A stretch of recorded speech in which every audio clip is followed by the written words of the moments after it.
کارگای مافوری کۆیە لە ساڵی هەفتاکانەوە دامەزراوە.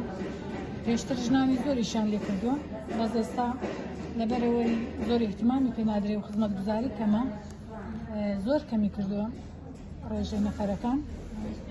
مافوری دەست کرد فلکلۆری ئەو نەتەوەیە و ئەو قەومە پێشانی خەڵک دەدا. ئێستاوی لەبەر دەستی منە حاجی قادری کۆییە کە کەسێکی بەناوبانگی کۆیە، لەبەرەوەی نەفەوتێ لەسەر مافور، وەکو وێنەوڕەسم نییە بە 100 ساڵش دەمێنێتەوە دەیان خەینە سەر مافور. بەڵام هیوادارم زیاتر احتیمامی پێ بدرێ کارگاکان لەبەرەوەی بەرەو لە ناوچوون نەچن.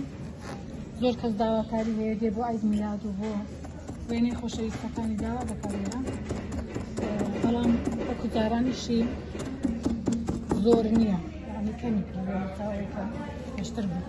پێشتر ژنانی زۆر لێرە مەشغوڵیش بوون لەباری ئابووری و سەربەخۆی ئابووری و زۆر یارمەتیدەریان بوون. بەس ئێستا لە دامەزران و تاعینات نەماوە، خەڵکی کەمتر لێرە ئیش دەکات. حەزانجی و مافورانەوەیە تێک ناچن، مادەی کاتیان تێدایە کە زۆر باشە بۆ گەرما و سەرما.